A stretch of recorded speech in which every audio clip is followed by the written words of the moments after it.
গঙ্গাসাগরে কৃষি মেলার উদ্বোধনের মধ্য দিয়ে 15 জন চাষীকে কৃষি সম্পদ সম্মান মন্ত্রী। দক্ষিণ 24 পরগনা জেলার গঙ্গাসাগর ব্লকের সুমতিনগর ধসপাড়া 2 নম্বর গ্রাম পঞ্চায়েত এলাকায় নন্দকুমারপুর সবুজ সংঘের ব্যবস্থাপনায় HDFC ব্যাংকের আর্থিক সহায়তায় সবুজ সংঘের সম্পাদক এবং নির্দেশক অংশুমান দাসের সভাপতিত্বে দুদিনব্যাপী কৃষি মেলার উদ্বোধন করলেন সুন্দরবন দপ্তর বিষয়ক উন্নয়ন মন্ত্রী বঙ্কিম হাজরা। এই মেলার উদ্বোধনে এসে 15টি গ্রামের 15 জন চাষীকে কৃষি সম্পদ সম্মাননা দিলেন সুন্দরবন উন্নয়ন মন্ত্রী। চাষীদের মধ্যে অধিকাংশ ছিলেন মহিলা। উল্লেখ্য, এই সমস্ত চাষীরা সবুজ সংঘের ব্যবস্থাপনায় কেঁচো সার তৈরি, পুকুরে মিশ্র চাষ, হাঁস ছাগল গরু প্রতিপালন সহ একাধিক প্রশিক্ষণ নিয়ে এবং আর্থিক সহায়তা পেয়ে রাসায়নিক সার ব্যবহার না করে জৈব সার দিয়ে চাষ করে নজির সৃষ্টি করেন। দুদিনব্যাপী কৃষি মেলায় 15টি গ্রামে 15টি স্টল বসানো হয়। চাষীদের জৈব সার দিয়ে তৈরি বিভিন্ন কৃষিজাত ফসল শোভা পেয়েছে এই স্টলে। নজর কেড়েছে 9 কেজি ওজনের মূলা। আর আপনারা সেই ছবি সরাসরি দেখছেন শুধুমাত্র বাস্তব নিউজের পর্দায়।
তো আমরা সেই জন্য মাস্টারমশাইকে উনি যে কনসার্ন আজকে যে উষ্ণায়নের কথা বলেছে, উনি যে ক্লাইমেট চেঞ্জের কথা বলেছে, যেটা আসলে আমাদের একটু আগে উনি বলেছিলেন যে মনীষ জৈন সাহেব। দেখুন, সাগরদ্বীপ আমরা জানি যে পশ্চিমবঙ্গের মধ্যে সবথেকে বৃহত্তম একটা বদ্বীপ। এখানে প্রায় 3 লক্ষের কাছাকাছি মানুষ বাস করে এবং যার বেশিরভাগ মানুষই কৃষিজীবী। কিন্তু কৃষিজীবী হলেও জীবন জীবিকার প্রশ্নে এখানকার প্রত্যেকটা মানুষ কৃষিটাকে প্রধান হাতিয়ার করেছে এবং তার মধ্য দিয়ে তারা নিজেদের জীবন জীবিকাটাকে নির্বাহ করার চেষ্টা করে। সেখানে সবুজ সংঘ হিসেবে আমরা চেষ্টা করেছি তাদের যে ছোট যে জমি, যেটাকে আমরা হোমস্টেড ল্যান্ড বলি, যেটাকে বাস্তুভিটে বলি, যেখানে তারা বসবাস করে, তার বসবাস অর্থাৎ বাড়ির চারপাশে যে বাস্তুভিটেটা আছে সেটাকে কেন্দ্র করে তারা কিভাবে সর্বোচ্চ পরিমাণ সেটাকে উৎপাদনমুখী করে তুলতে পারে। তো এই প্রয়াসটা আমরা গত 3 বছর ধরে আমরা উদ্যোগ গ্রহণ করেছিলাম। প্রথমত তাদের সাথে আমরা সম্পর্ক তৈরি করেছি, তাদেরকে বোঝাবার চেষ্টা করেছি, তাদের আত্মবিশ্বাস গড়ে তোলার চেষ্টা করেছি এবং বর্তমান সময়ে চাষবাসের ক্ষেত্রে যে বড় সমস্যা, যে ইনঅর্গানিক আর অর্গানিকের যে লড়াই, তো সেটার মধ্যে ইনঅর্গানিক কী করে আমাদের ক্ষতি করতে পারে, অর্গানিক চাষবাস আমাদের কাছে কতটা লাভজনক হতে পারে, সেই সমস্ত বিষয়গুলোকে বোঝাবার পরে তাদের মধ্যে যে উদ্যোগ উদ্দীপনা দেখেছি, সেইটাকে কেন্দ্র করে এই যে 15টা গ্রামের চাষিদের নিয়ে এই 2 দিন ব্যাপী আমাদের আলোচনা চক্র, এবং সেই আলোচনা চক্রের মধ্য থেকে যারা সেরা চাষি হিসেবে নির্বাচিত হয়েছে, গত বছর আমরা সম্পদ কৃষক হিসেবে আমরা সম্মানিত করেছিলাম গত বছর কিছু চাষিদেরকে। এবছরও এই 2 দিনের প্রোগ্রামে আমরা কিছু সম্পদ কৃষক হিসেবে আমরা তাদেরকে সম্মানিত করলাম, 15টা গ্রাম থেকে 15 জন কৃষককে। তো এবং সবথেকে আনন্দের কথা যে যারা সম্মানিত হলেন এবং যারা নির্বাচিত হলেন তার বেশিরভাগ জনই মহিলা। মহিলাদের কাছে জমি নেই, কিন্তু তারা সম্পদ কৃষক হিসেবে আজকে চিহ্নিত হলেন। একদম সুন্দরবনের প্রত্যন্ত এলাকা নন্দকুমারপুর, আজ থেকে 50 বছর আগে যার জন্ম লাভ করেছিল, এখন বিস্তৃত এলাকায় গ্রামের মানুষের কাছে কি করে সম্ভব হচ্ছে এটা?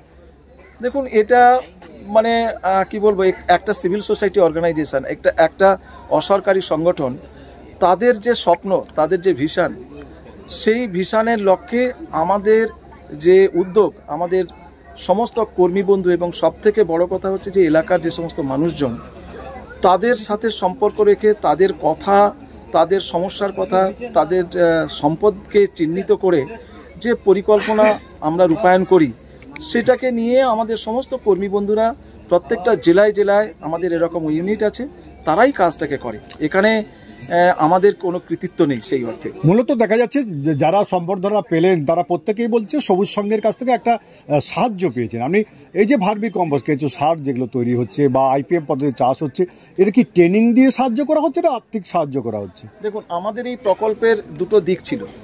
প্রথম দিক যেটা ছিল যে ওদের ভেতরের যে পোটেনশিয়ালিটি সেটাকে চিহ্নিত করা এবং তাদের যে উদ্যোগ, তাদের যে ভালো লাগার বিষয়টাকে আমরা চিহ্নিত করেছি।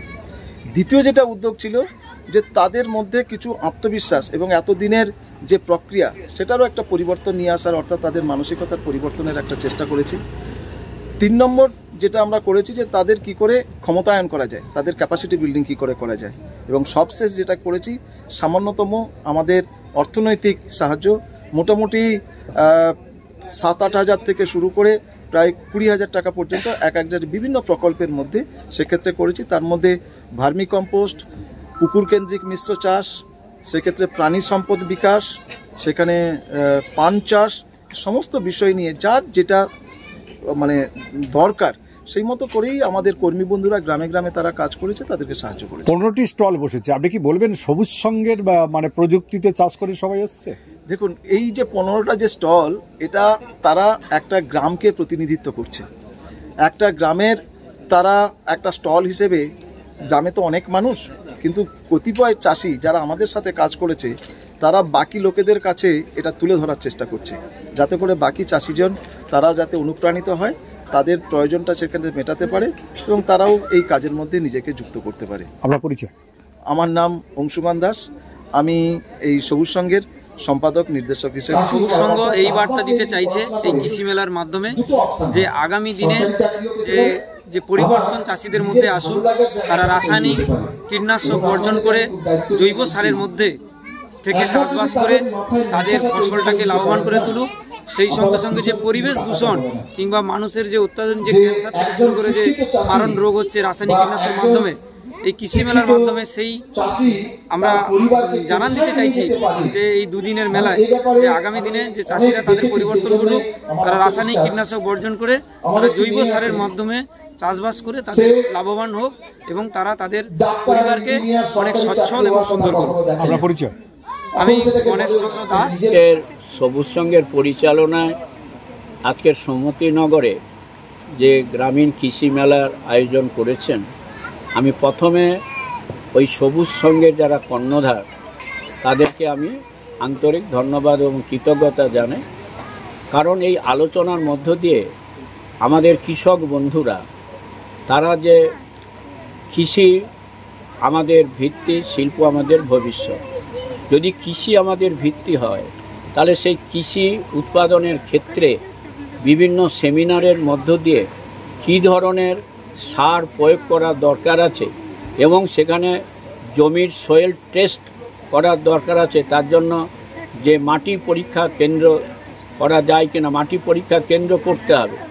কারণ আমরা কোন মাটিতে কোন ধরনের সার দিলে তবে আমাদের ভালো হবে, না জেনে শুনে যদি আমরা সার প্রয়োগ করি তাহলে দেখা যাবে যেমন আমাদের যে বিটল ভেন্ট সাগরে একদা তরমুজ ছিল সাগরের সুগার সুইট, সেটা নষ্ট হয়ে গেছে। এখানে যে পরিমাণ আমাদের হতো মানে কি বলবো লঙ্কা, সেটাও নষ্ট হয়ে গেছে। অতএব এই জায়গাতে দাঁড়িয়ে আমি এইটুকু বার্তা দিতে চাই কৃষক বন্ধুদের কাছে যে কোনোভাবে কোনো মানে যারা খরেরা তাদের কথার উপর নির্ভর করে তারা যেন কোনো জমিতে সার প্রয়োগ না করে। তাদের কাছে আমার অনুরোধ এই কৃষি মেলার পক্ষ থেকে তারা যেন মাটি পরীক্ষা করে তারপরে যেন তারা সার প্রয়োগ করে। সবুজ সংঘকে কি বলবেন? বললাম তো সবুজ সংঘকে তাই বললাম যে ওনারা যেন মাটি পরীক্ষা করে, প্রয়োজন হলে সবুজ সংঘ একটা মাটি পরীক্ষা কেন্দ্র নির্মাণ করতে কতটুকু টাকা লাগবে? বেশি টাকা লাগবে না। Thank you.